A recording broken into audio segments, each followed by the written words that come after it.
We go. All right. Well, let's start as usual with a word of prayer, and I'll lead us to start, and I'll have someone else close us here in a minute. So let's start. Lord, thank you for this evening. We are, in a sense, limited by this shelter-in that we're under with the coronavirus, but at the same time, we're thankful that we can meet in this way. We're thankful that we can have fellowship, we can see each other, we can hear your word, we can pray, and we just thank you that you give us this opportunities. And we also pray that you would show us the opportunities around us. The fact that people are frightened, the fact that they've had things that they feel have been taken away from them, causes them to have more need to think about their God, the creator of the universe, their destiny, and these things. So make us be aware of that so that we can minister in these times of need. So we thank you for these things in Christ's name. Amen. Amen. All right. So we are, I don't know how many weeks delayed in finishing the last chapter of Judges. Has it been, a month more? Been a while. Okay, so we are finishing, we're in the 21st chapter, if you want to turn there, and let's go ahead and I will start with the first 4 verses, and then we'll take them and move on. So Judges 21, starting verse 1 through 4. Now the men of Israel had sworn in Mizpah, saying, none of us shall give his daughter to Benjamin in marriage. So the people came to Bethel and sat there before God until evening. And they lifted up their voices and wept bitterly. And they said, why, O Lord, God of Israel, has this come about in Israel, so that one tribe should be missing today in Israel? And it came about the next day that the people arose early and built an altar there and offered burnt offerings and peace offerings. Now, if you remember, in the previous chapter, as it ended, we saw this war that had occurred, and we saw that there were only 600 men of Benjamin left.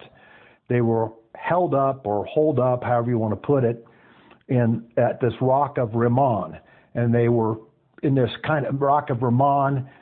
Again, I can't show pictures, but it's kind of a limestone type hillside that's got cave structures in it. So they're kind of in a fortification area. But at the same time, the other tribes had stopped their battle at this point, and there was a temporary lull in the war process. Now, we see here that the tribes, that is the 11, had made this oath. And let's go back and remind ourselves again about oaths, because it's a key factor in this. And go back to Deuteronomy 23, if you'll turn there.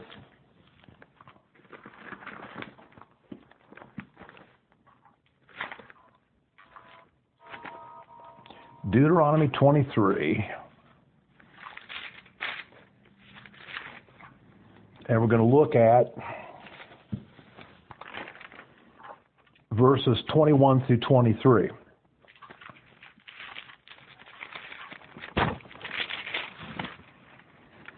says, when you make a vow to the Lord your God, you shall not delay to pay it, for it would be a sin in you, and the Lord your God will surely require it of you. However, if you refrain from vowing, it would not be a sin in you. You shall be careful to perform what goes out from your lips, just as you have voluntarily vowed to the Lord your God what you have promised. And that verse is extremely important in understanding this last chapter. You should be careful to perform what goes out of your lips. And this is what we're going to see in this chapter, is that the 11 tribes were not careful on several occasions in what was going out from their lips, and they made vows that created some real considerable problems that we're going to see here, and we'll see how they eventually, with God's direction, untangle these. So this oath that they made to not let any of their daughters marry any of the sons of Benjamin was in no way required by God whatsoever. Okay? It was a rash vow. It was done in anger. And of course, it sets the stage for this very huge dilemma that we're going to be reading about in this chapter. Now, during this 4-month cessation of hostilities, the 11 tribes kind of cool down, as it were, and they begin to see the implications of the future of Israel without one tribe. They realize, of course, this is not God's design, it's not God's intention, it was never God's plan, and now they regret what has occurred. They've almost annihilated one of the 12 tribes. They realize they have a big problem at this point. Now, so they go to Bethel, and you see here that they weep, they anguish, and finally they ask the Lord, in essence, what to do. And of course, they end up finding instruction, therefore, about how to resolve this issue.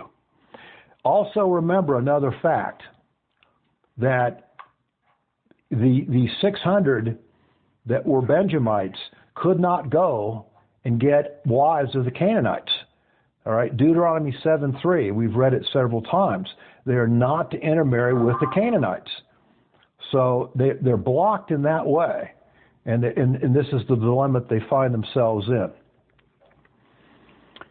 Now, if you really go back, you begin to see where the real root of this issue occurs. And I want you to go back. I want you to go back to Joshua chapter 24. So move from Judges back, not very far, to Joshua 24.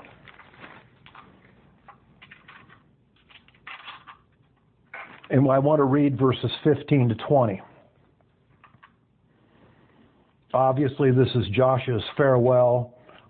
It's at the end of this ministry that God gave him. And he says, "And if it's disagreeable in your sight to serve the Lord, choose for yourselves today whom you will serve, whether the gods which your father served, which were beyond the river, or the gods of the Amorites, in whose land you are now living. But as for me," this famous verse, "as for me and my house, we shall serve the Lord."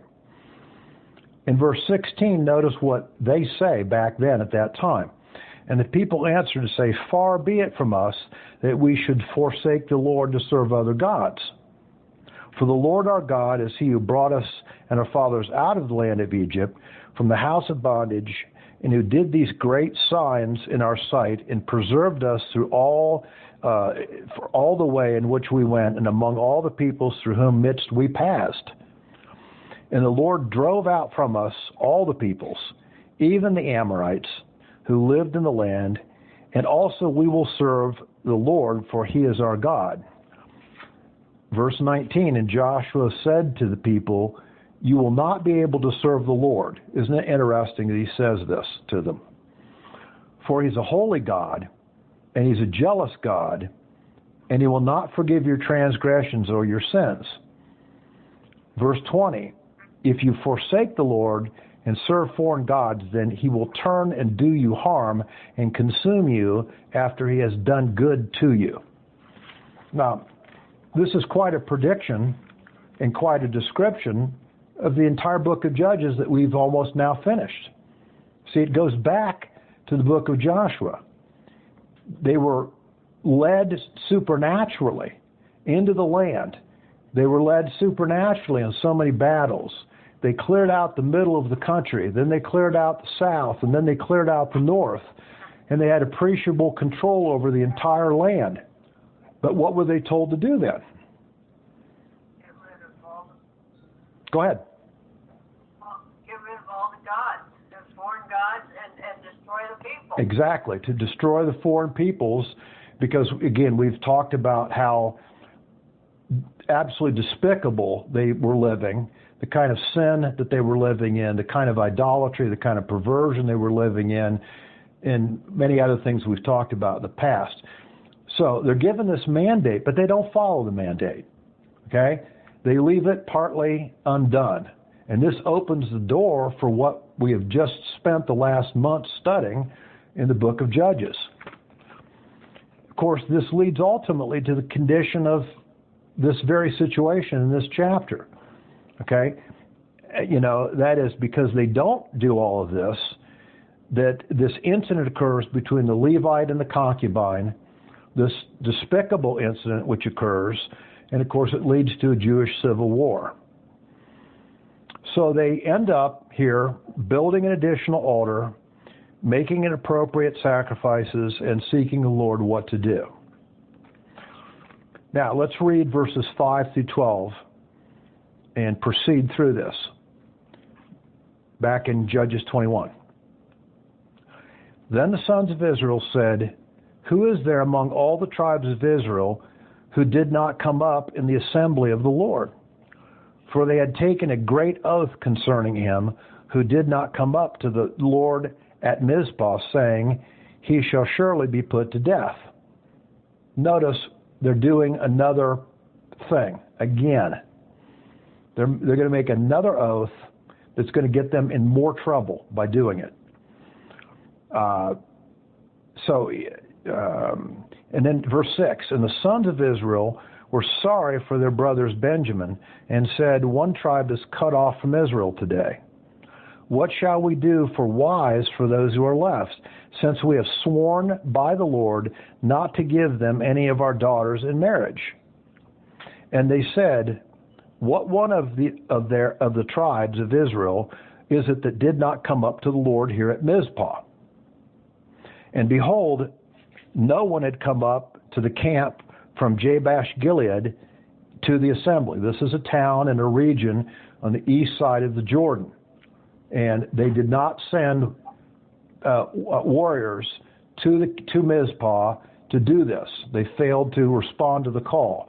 And this is the problem they're having now, is the fact that this area did not respond to the call of the tribes.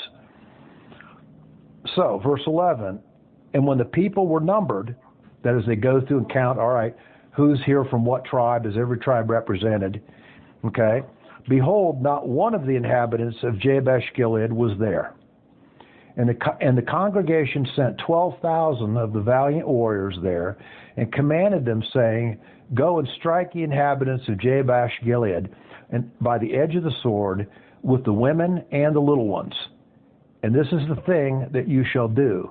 You shall utterly destroy every man and every woman who has lain with a man.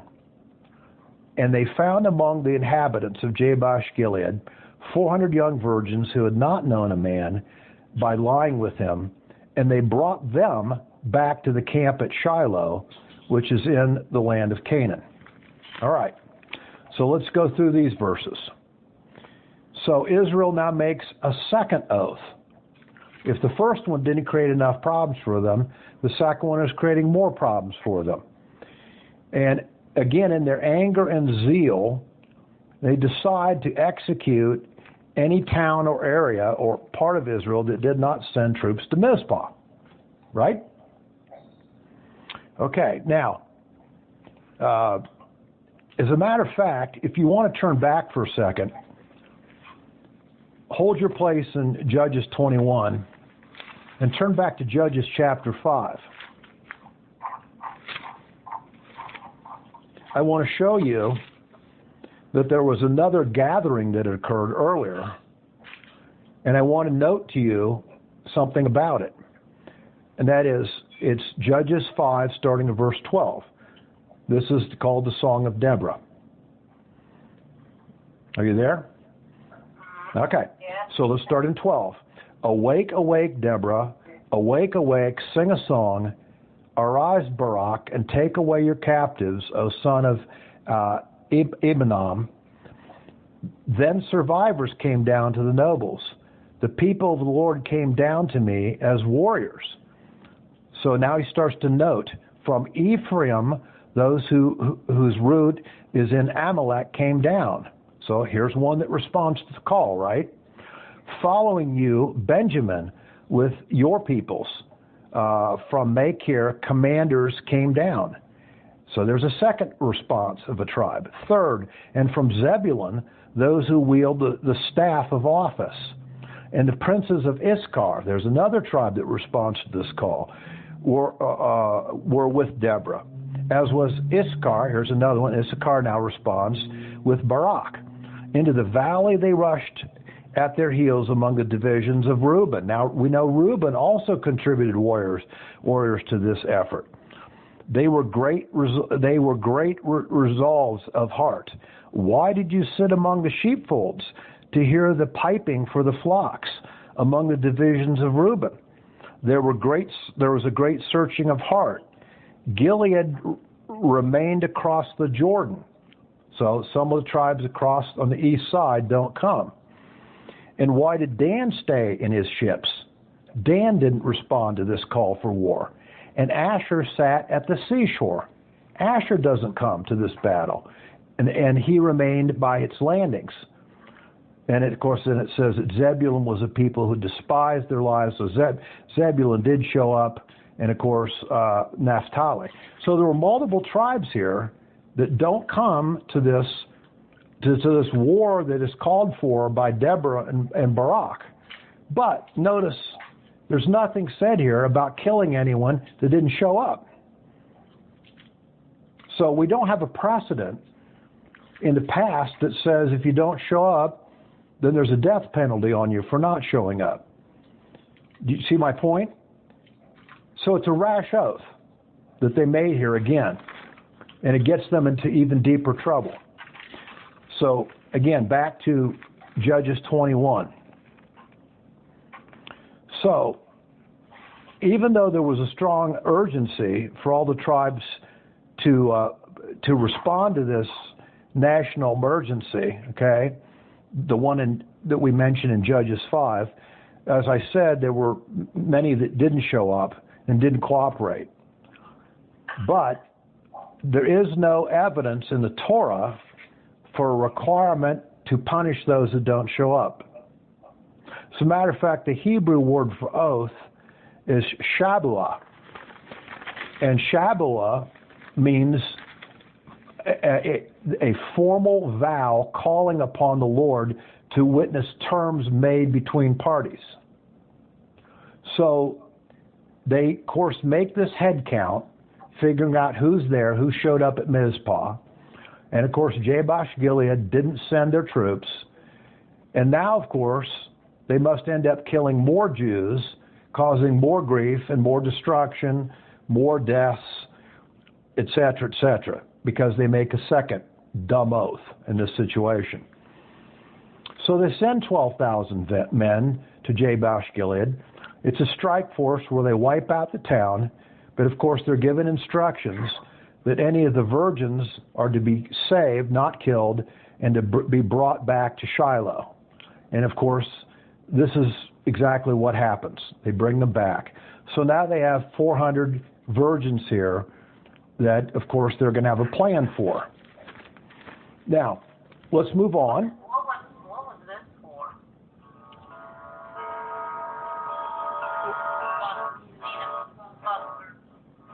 Honey, say it again. I didn't hear you. What was this for? 400. Because they have 600 Benjamite men with no wives. There's no way to repopulate the tribe of Benjamin. So I have to find some way to have wives for the 600, or else Benjamin will never be repopulated.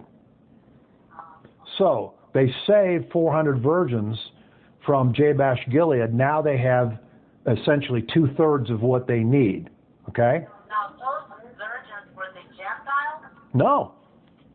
No, they were Jews. Israelites. They were Israelites on the east side of the Jordan. All right? Okay. So let's read verses 13 through 18.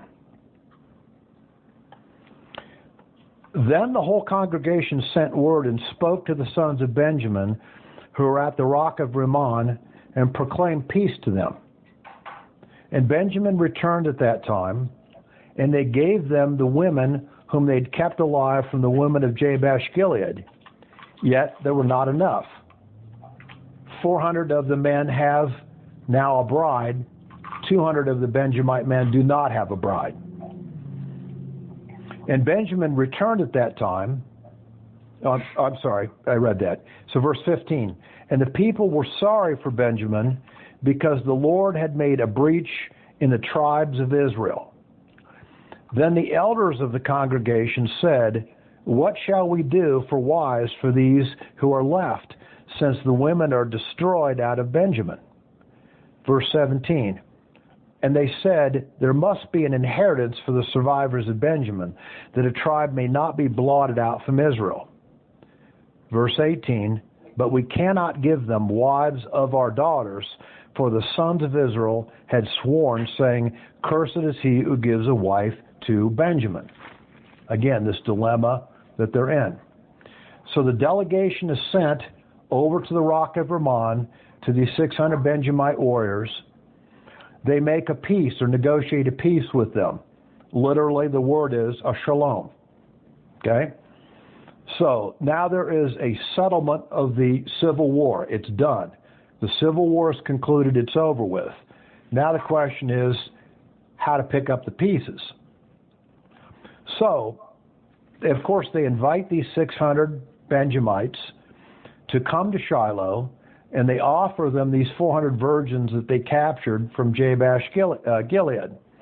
So 2/3 of them now have a bride. Okay? Again, the tribes realize that their oaths, I believe, and I think that we see it in verse 15, they see that their oaths were excessive and due to anger as much as anything else. And they see the consequences of a potentially, quote, unscriptural or not scripturally designed Israel without all 12 tribes.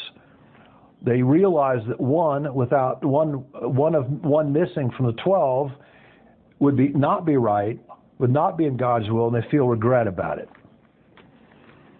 Now, it's true in verse 15, as you see, and the people were sorry for Benjamin because the Lord had made a breach in the tribes of Israel. It is true that God was behind the need for severe corrective action because of the Benjamites' problem and their actions. But God was not behind the oaths that caused these additional problems. So we have to make a distinction between those.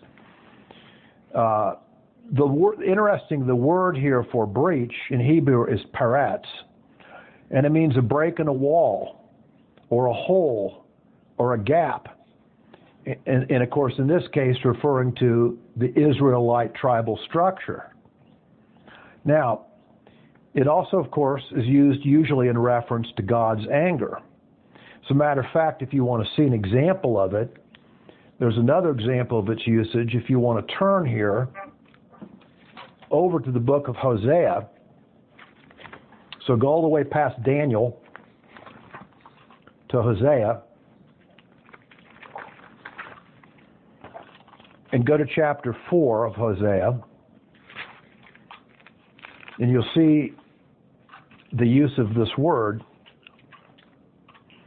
Hosea chapter 4.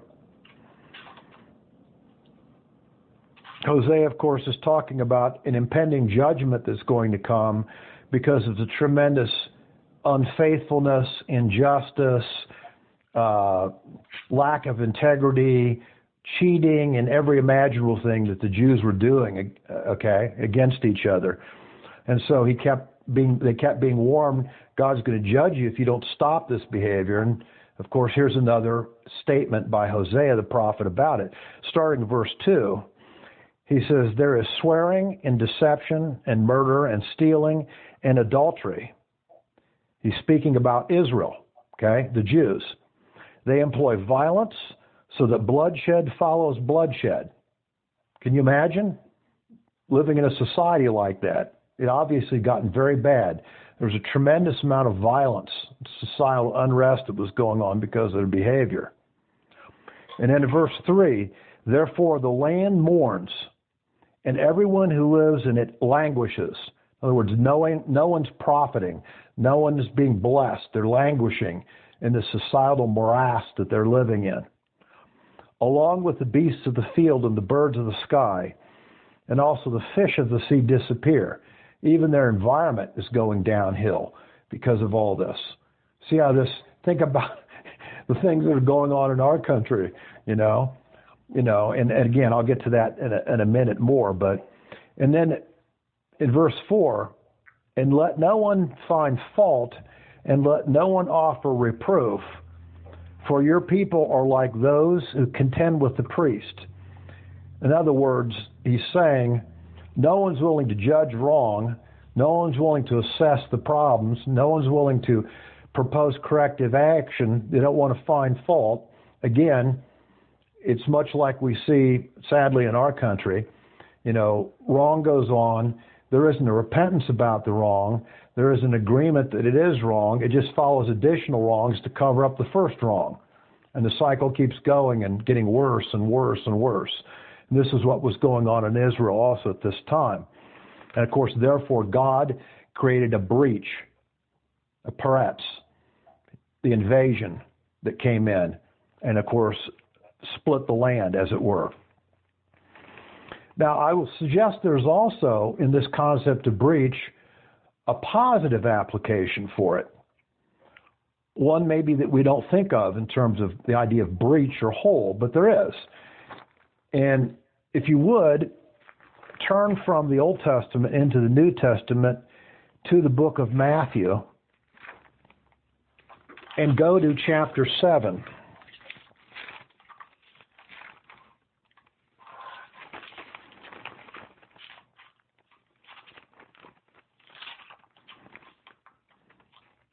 We're going to read verses 13 and 14. These are some of my favorite verses on discipleship. 13, Jesus says, enter by the narrow gate, for the gate is wide, and the way is broad that leads to destruction, and many are those who enter by it. Verse 14, for the gate is small, and the way is narrow that leads to life, and few are those who find it. Now, it's interesting, the word small there is in Greek the word stenos, and it means a very narrow, limited way. In other words, something that you can hardly squeeze through. It's so tight. That's the word stenos. And it says the way is also narrow. This is the word thalibo, and it means to be compressed or pushed down hard. And it often was used in reference of pressing grapes down to produce juice for wine. You smash them. It's interesting what Jesus is saying here, what he's recommending. What is he saying? He likes wine. No, he's not saying that, Norman. Michael Clapham? Last Supper. Well, he did. Michael Clapham, what do you think he's saying? What's the application here for discipleship? Well, it's clear that God's way is not the way of the world. True. And that if you choose God, you're potentially going to have to stand alone. That's also true. Okay. Let's go to a few other verses in the New Testament. Turn to 2 Corinthians chapter 4. Let's see if it amplifies this idea.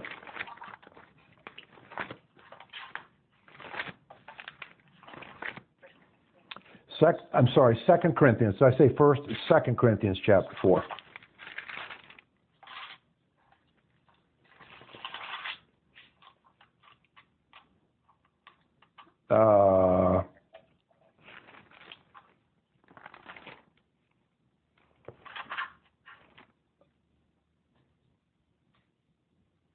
And I want to start in verse 8.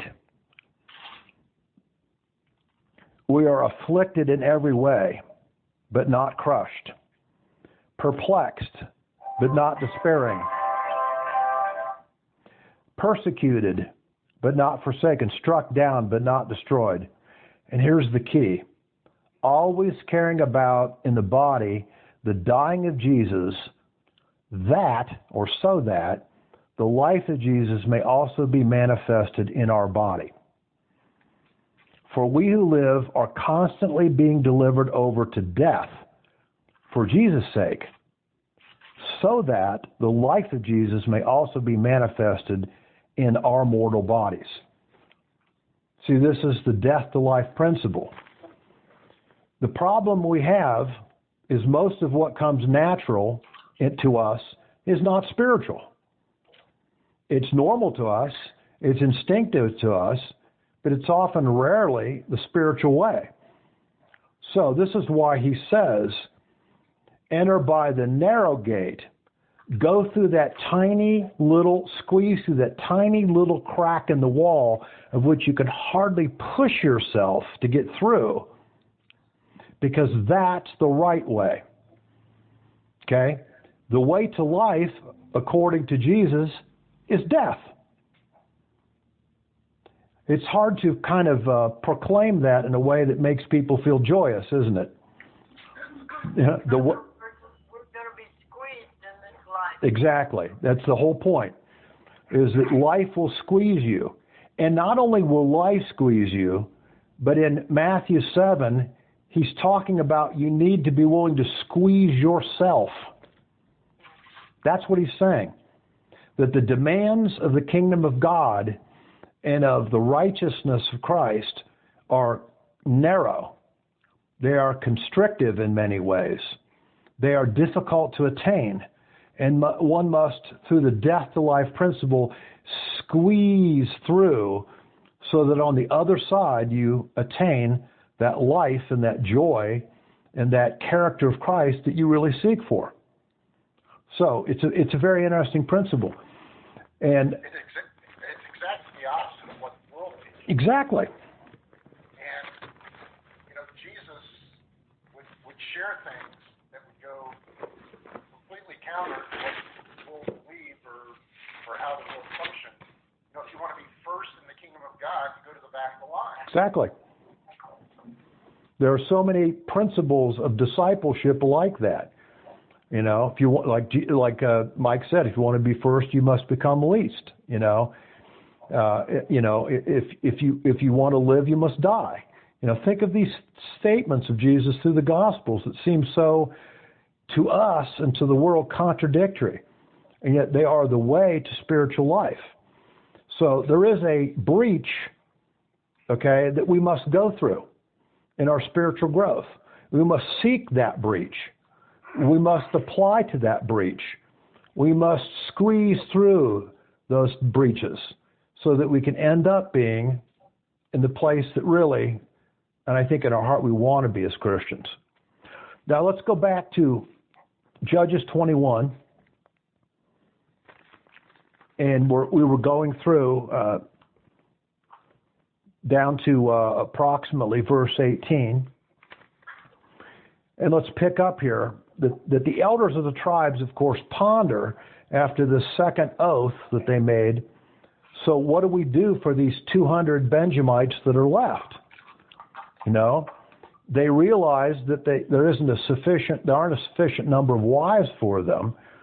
And of course, I think they probably realize also that 200 married young unmarried men among 400 married men in this tribal area is probably not going to be a good thing. It will probably not lead to good results or good behavior. There'll be jealousy, there'll be all kinds of things will occur. So they realize they must find a solution somehow to these 200 so that they can get 200 more wives for them.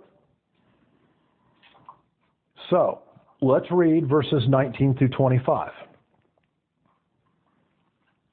So they said, behold, there's a feast of the Lord from year to year in Shiloh, which is on the north side of Bethel, on the east side of the highway that goes up from Bethel to Shechem, and on the south side of Lebonah. And they commanded the sons of Benjamin, saying, go and lie in wait in the vineyards, and watch and behold, if the daughters of Shiloh come out to take part in the dances, then you shall come out of the vineyards and each of you shall catch his wife from the daughters of Shiloh, and go to the land of Benjamin. And it shall come about, when their fathers or their brothers come to complain to us, that is the elders, that we shall say to them, give them voluntarily, because we did not take for each man of Benjamin a wife in battle, nor did you give them to them, else you would now be guilty.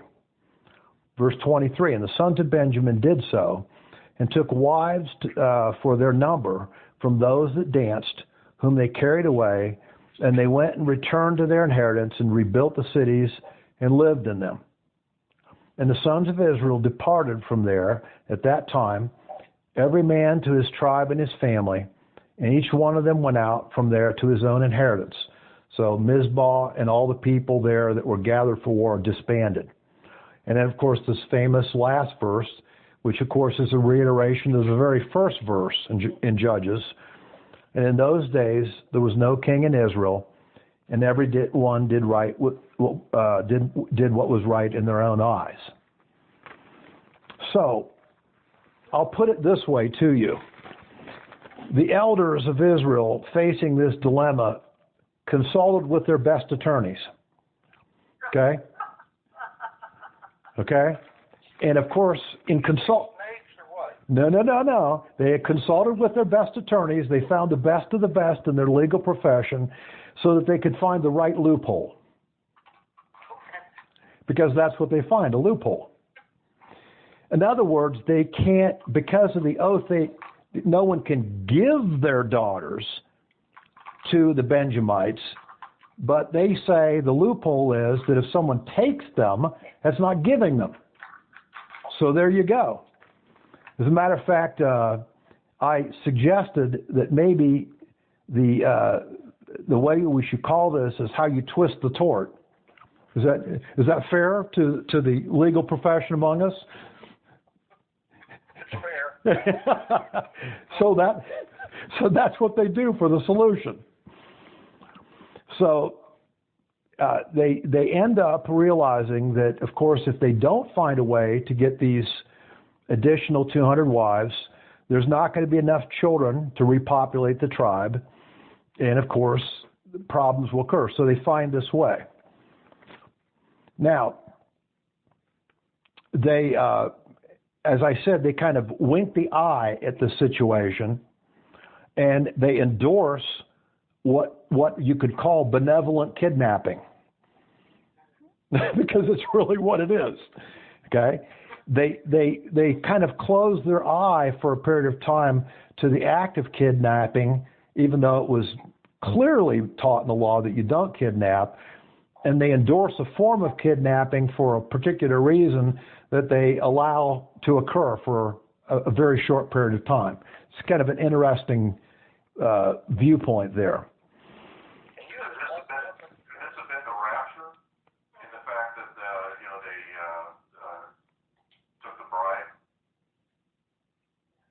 Well, yeah, there may be an image there. That's a good point. I hadn't thought about that. That the bride is taken up away all of a sudden, And of course, this is exactly the image of these women dancing, of course, in this thing. Now, it's interesting. This feast, if you look at it, it's pretty clearly not one of the 7 feasts of Israel. It really can't be referring to that. So some people have suggested that it's based on an interesting verse in Exodus chapter 15. So why don't you turn to Exodus 15.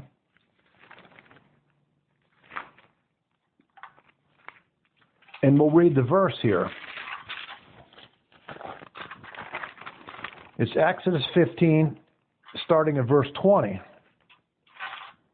This is, of course, immediately after they've passed through the Red Sea, the water has resumed, Pharaoh's army has been destroyed, they're on the other side, they're safe, and look what happens. Verse 20, and Miriam, the prophetess, Aaron's sister, took the timbrel in her hand, and all the women went out after her with timbrels and dancing. And Miriam answered them, saying, Sing to the Lord, for he has exalted the horse and his rider he hurled into the sea. Now, we can't be absolutely certain, but a lot of people believe that there was this region in this vineyard area, these people kind of picked on that verse and started their own little festival in this way. It was a dancing festival, clearly. And this is where we see this festival possibly come from. So, as we said, the 200 Benjamites or men are given the instruction to hide in the vineyards as this dancing occurs. And of course, whatever maidens dance around and they see them, of course, that they are able to, quote, legally kidnap them and take them back immediately to the territory of Benjamin. Now, verse 22 anticipates the reaction of these girls' fathers and brothers. You can imagine their instinct is not going to be very happy at first, all right? So they warn them that this is an authorized action by the leaders and that the, quote, law of kidnapping doesn't apply at this point, at this moment of time. And therefore, they also warn them, hey, you're not breaking your oath by what's happening because you clearly aren't giving your daughters to the Benjamites. They're being taken from you, so you're relieved of the burden of your oath through this. So they end up accepting this. It's a rather interesting way to go about it, isn't it? So a solution is found for the bind that Israel created by their own oath. And I think it demonstrates several things that are interesting. One of them, I think, is that God himself is not rigid and intolerant and is not able to flex to the needs of his own children. You know, he pauses certain requirements of the law itself for a particular reason here. You know, he suspends temporarily certain principles for a greater purpose at this time. I think it's very interesting that God is able to do this, that he is able to negotiate based on the need. He doesn't just stick to the strict line no matter what and remain inflexible through it. And I think it should say something to us. I think the point is that oftentimes that we don't find certain answers to difficult problems because sometimes we aren't flexible enough. We don't look at other possibilities that may be there if we simply step back and don't take an a priori view of the situation and ask the Lord, okay, how could this be resolved? What could be done? And see that maybe he's offering us an opening that we hadn't thought about before. You know, it's interesting how often we develop traditions and then we become bound by those traditions. And those traditions frequently get us in trouble. Now, they may be good in one respect. They may serve well in a certain respect, but they may serve not well in another respect at another time. And so we need to be willing to realize that they are traditions, okay, and that we've practiced them for some historical purposes or interpretive purposes, but maybe at times we need to step back and say, well, in this situation, it needs to be done differently. You know, how many people, for instance, I'll just give you one example of thousands. How many people, for instance, have had a situation where they were absolutely convinced that no matter what, they had to homeschool their children? This was the absolute only way to raise children, was to homeschool them, to not put them into pagan school system, to not put them into doctrinally, quote, corrupt Christian school system, or however you want it, however they view it. And that their view is this is God's way.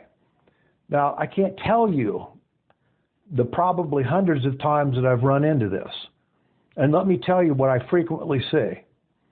I see some children that have tremendous social needs in their personality that don't get their needs met because of homeschooling, because they're limited in terms of their social context.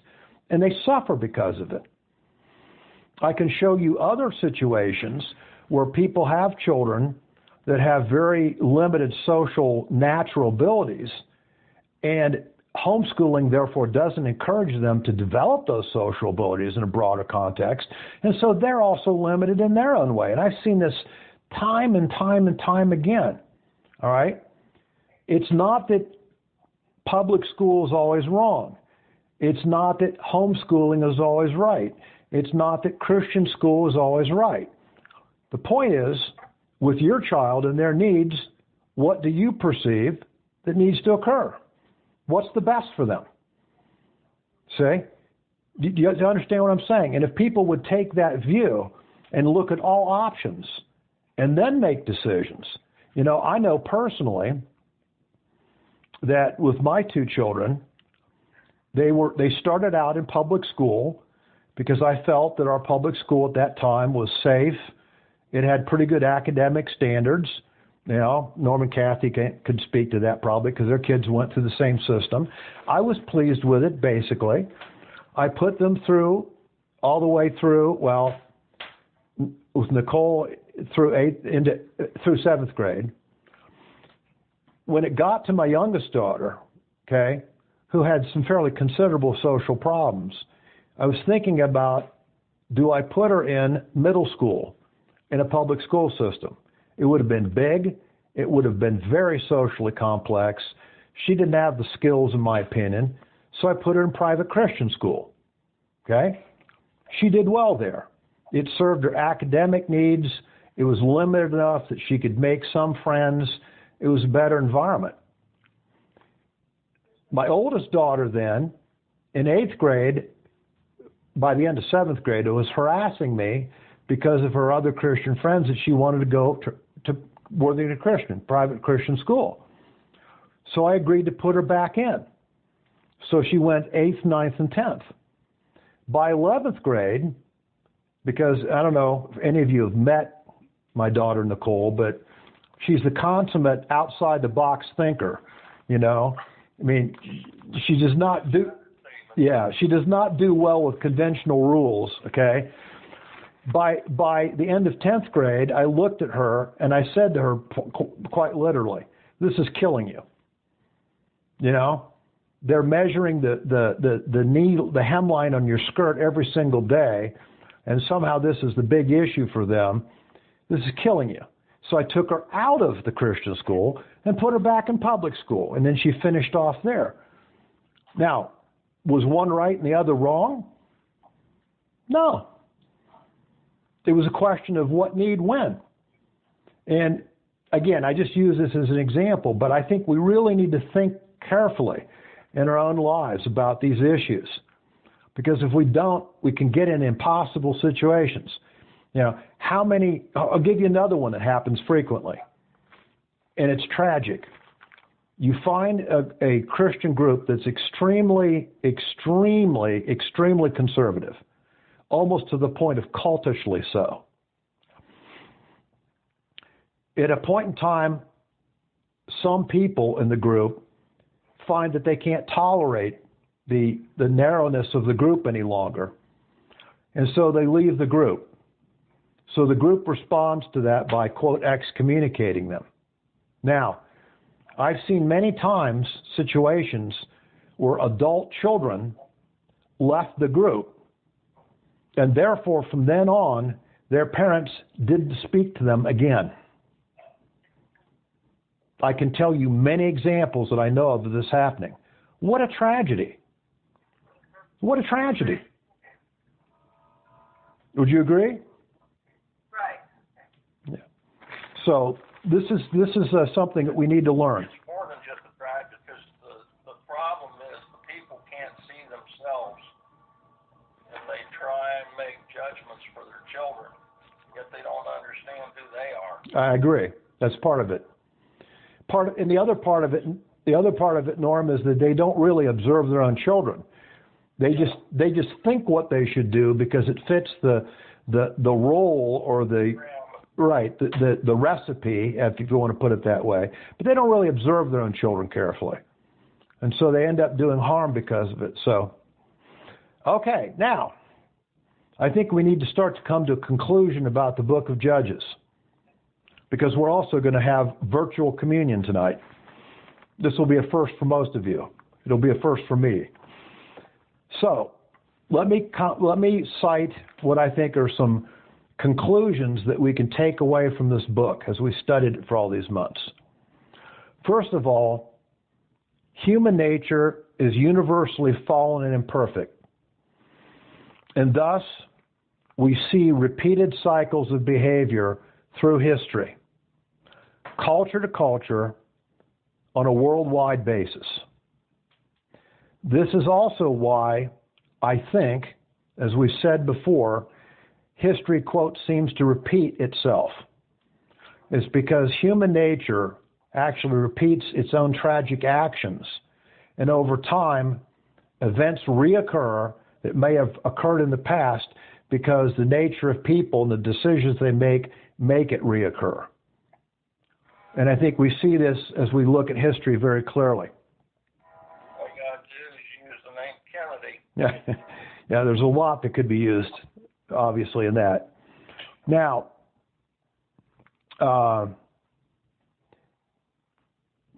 interesting also, I think, is that we see often an unwillingness of people to learn God's lessons in this, and this is why they repeat the mistakes over and over again.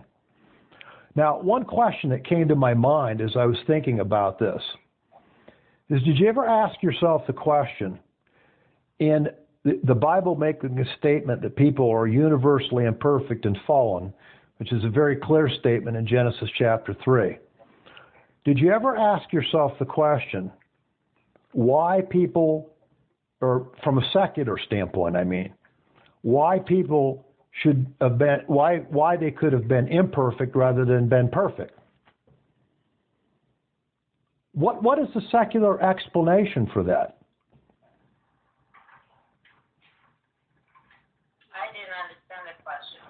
In other words, if you say to a secular person, even an atheist, people are imperfect, they'll agree.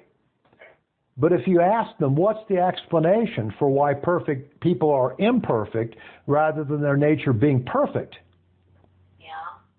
What would their explanation be? What would be the cause for imperfect nature?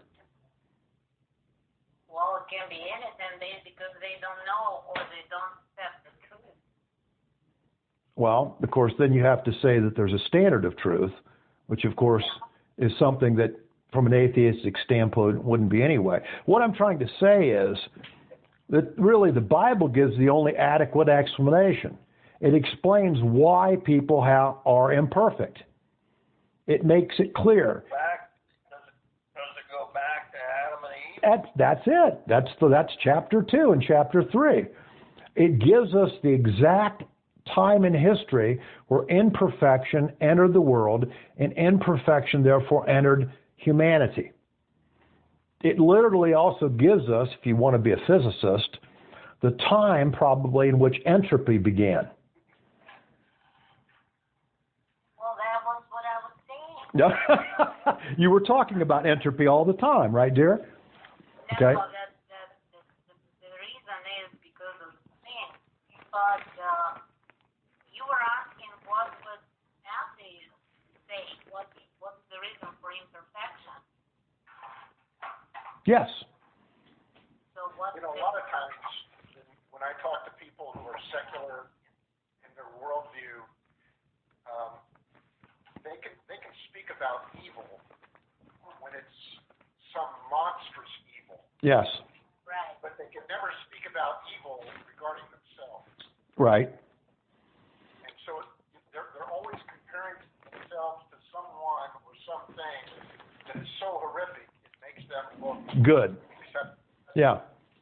Or of course, they have an explanation for why certain types of evil aren't really evil.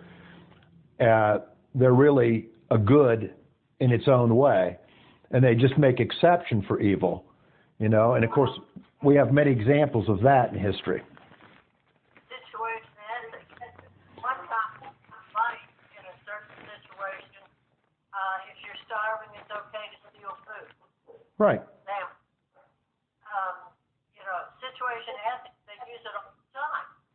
That is true. Matter of fact, it's good that you pointed that out because it's one of the next things I want to point out. Okay. Anyone else want to make a comment? I just wanted to say that I think that atheists recognize the imperfection, but they also see it as a means in order to become better. It's a constant striving to become better and better, and I think that's kind of where the Asian type of philosophy is. Okay. Now, here's the interesting question, though. Again, from an atheist standpoint, since there is no absolute morality, A, what is better? How would you judge it? What would the standard for it be? You have no standard if you're an atheist, right? See, if you're an atheist, you can't really make the claim that there's good or evil or right or wrong or moral code or immoral code or right behavior or wrong behavior. There's no. Now, the interesting thing is, even though the atheist is trapped in that philosophical box, okay, they still can't live in that box because if you mistreat them, what's the first thing they'll say to you? It's not fair. And if they're a good atheist and if they're being honest, they wouldn't say that because there is no fair. There is no right. There is no justice. There is no absolute standard. So man can't live, the atheist cannot live inside his own belief system. He violates it all the time. It's very interesting. These are the kind of discussions I like to get in, which is probably why very few people want to talk with me. But Okay. Do what is right in their own eyes. They do, exactly, just like the book says. So, second conclusion. Hey, Tim. Yes. Before you get to that, what causes an atheist to become an atheist? I think there's probably several reasons, but I think one of the big ones, in all honesty, is because they see something that occurs that they blame God for, and therefore they can no longer, quote, believe in a God. That's not all of them, but I think that's a lot of them. In other words, they look at something tragic and they say, how could a good God, if he existed, allow this to occur? Yeah, that's a very traditional question. Yes. And of course, the reason why they can't solve that problem is because they don't understand where sin started, even before Adam and Eve, okay, and that there is a spiritual world and that there was an original sinner, his name is Lucifer, and that through his rebellion he created this entity called sin. Now, they don't have that explanation because they don't believe.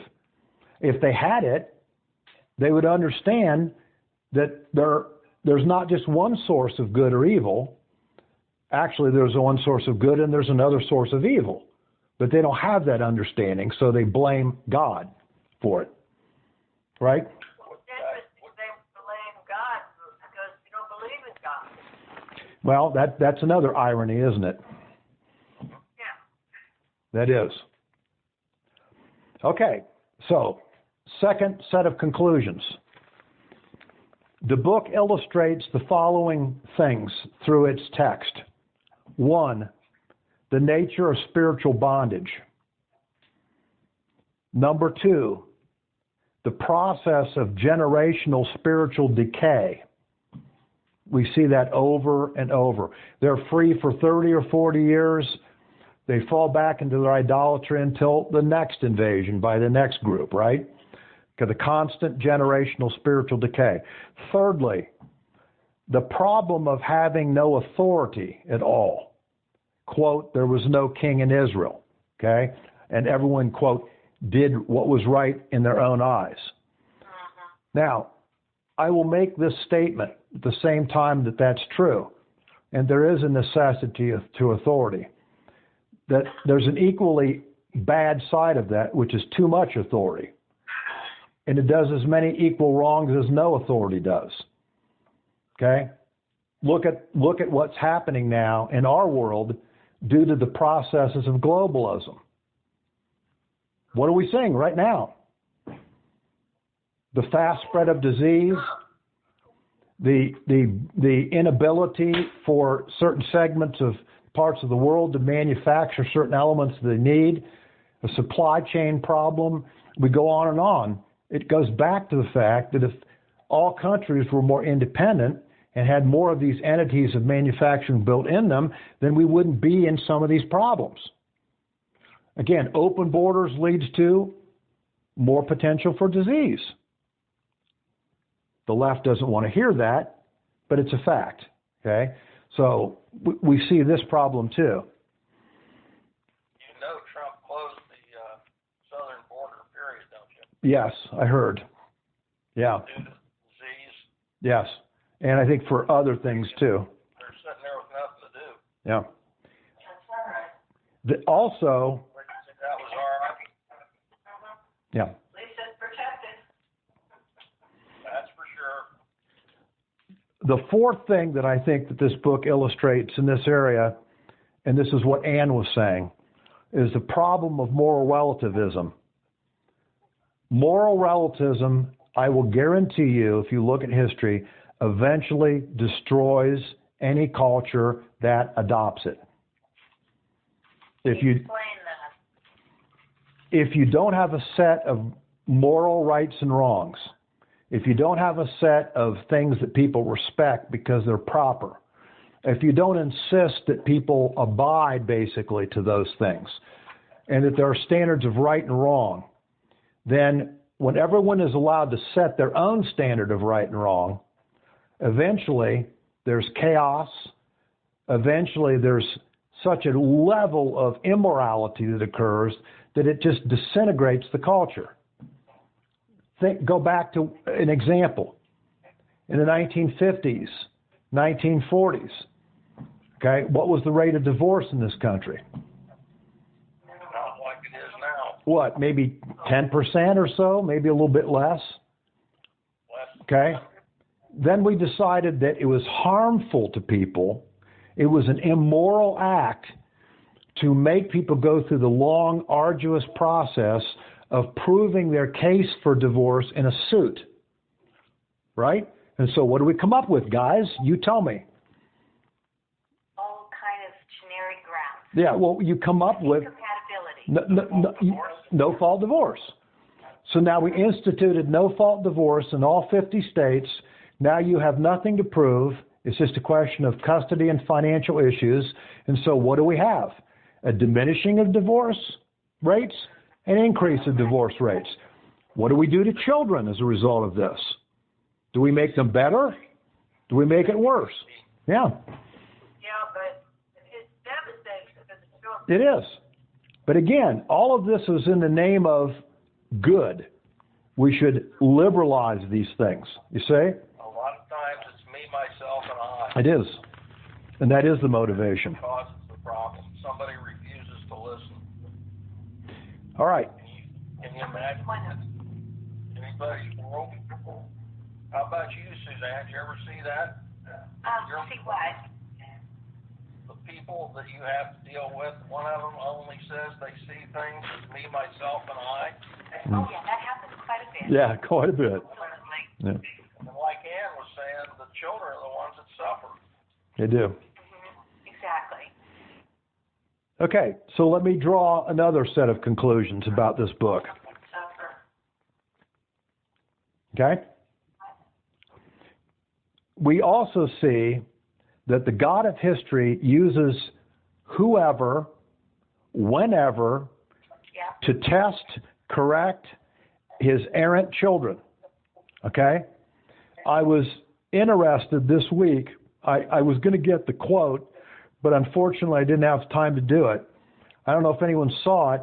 This quote made out, it wasn't in Twitter, I don't think, but it was by Hulk Hogan.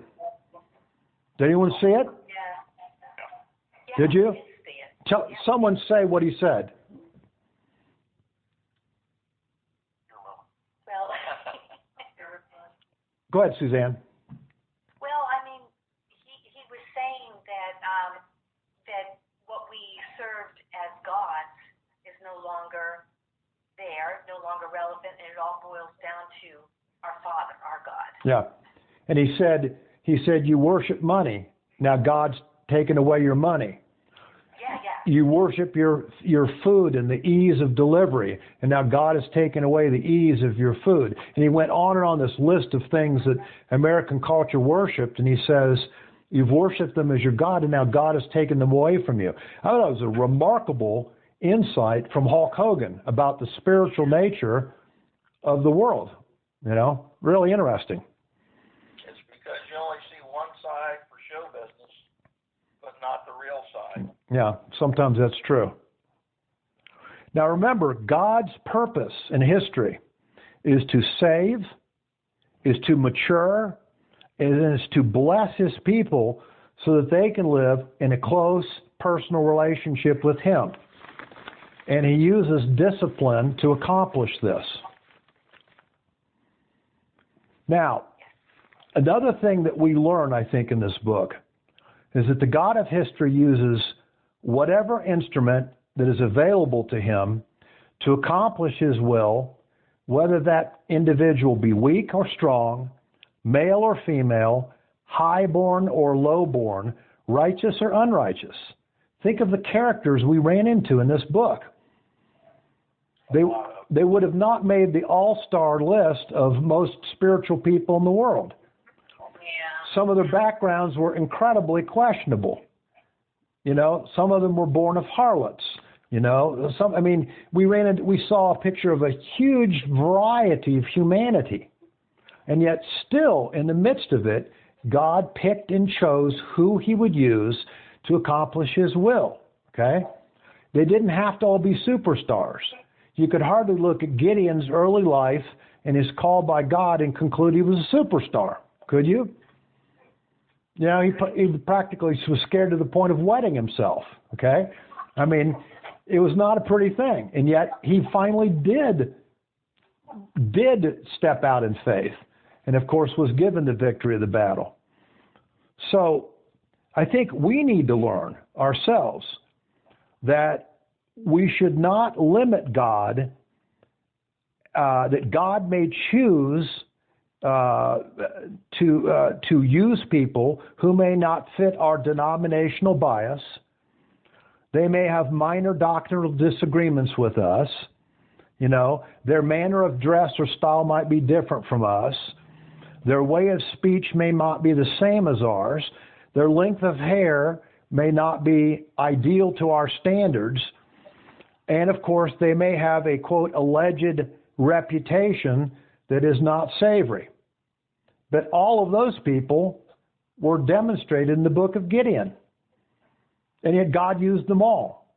And we should not close our minds to the fact that God can use some people in a way that we never imagined he could use them. And we shouldn't eliminate them from possibly doing God's will or even teaching us something just because they didn't fit our model of the type of person that should be teaching us.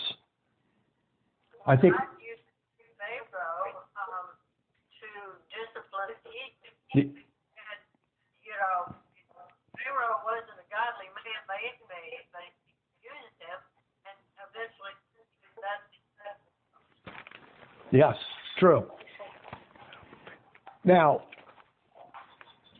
to conclude, I would like us to turn to Proverbs 29.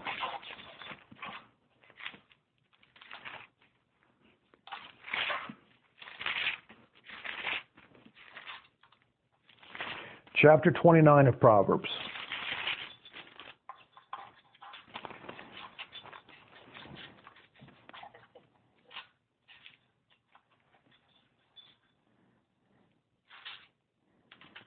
Now, I want us to read verse 18. I think it, in a sense, demonstrates the problem that occurred during the time of the judges. But I think we also have to be careful about how we interpret this verse, and I'm going to tell you why. Okay? So here's the verse. Let's read it. Proverbs 29:18. Where there is no vision, the people are restrained, but happy is he who keeps the law. Now, I think in general, I'm sorry? People are unrestrained. Correct. I think in general, you could read this verse and say it would seem to apply well to this era of the judges, the time of the judges. Would you agree? Yes, no? Yes. Okay. Now, thank you, dear, for that sweet voice. Judges, Tim, where do you see the law? That's right. Did you hear what I said? Well, the point is they forgot the law. That's the whole point. All right? Okay. Now, if you've ever listened to much preaching and listened to often on the television, okay, God forbid, all right, you will hear pastors use this verse to use as a context to preach a message that they want to be said. Michael, have you ever heard this? Sure. Yeah. And how does it often go when you hear these pastors do this? They'll read this verse and they'll say, "Now, brethren," go on, Mike. Can you say how it kind of goes? Well, they'll lay out that whatever insight that they have from the Word of God is the prophetic vision for that day, and the people need to respond to it. That's yes, I would agree with that, but I think it even goes beyond that also. I've heard this often used as a verse in a sermon where the pastor lays out the new building direction for the church, the new need to collect more tithes and offerings from the congregation, the new idea that we need to build a school for this church. They use this verse constantly to support an agenda that they have of what they want to see occur. Has anyone seen that before? I see it all. Go ahead. That's actually a part of the curriculum of certain church growth movements. When they do have capital building programs, Yes. they'll passages out of context, and they'll have prearranged sermons for the pastors to preach in order to get the people to give more. Exactly. And that is that's the misuse of this verse, and it happens all the time. Now, you're going to have to excuse my pronunciation, but I'm going to read this verse for you in Hebrew. I'm certain I'll butcher it, but I'm reading it for you for a purpose. Okay? In ayin kazan aim am pera. And then pause. Okay? Ishor Shamar Torah. Now, let me go through the actual words so that you can understand what the verse actually means. Okay? In ar yin, where there is no or where there is a lack of. Okay? Kazan, divine revelation, prophetic vision. Aim am, the people or the men or the nations.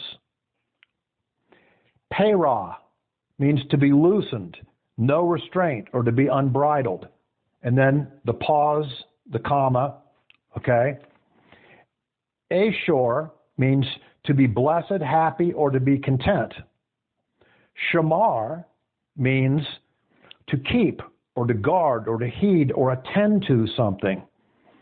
And of course, Torah. The Torah. Okay? God's divine word. So, how do you keep the right vision? By paying attention and heeding the Torah. Okay? That's the meaning of the verse. That's its proper use. And of course, that's what the people in Judges did not do. So, I think that we see that this book is an illustration of humanity. It's an illustration of the problems of humanity. And I think we were able to see many applications, spiritual applications, New Testament applications that were able to be seen through this book. So, at any rate, that would be the end of the book of Judges. So I hope you enjoyed it. Oh, yes, we did.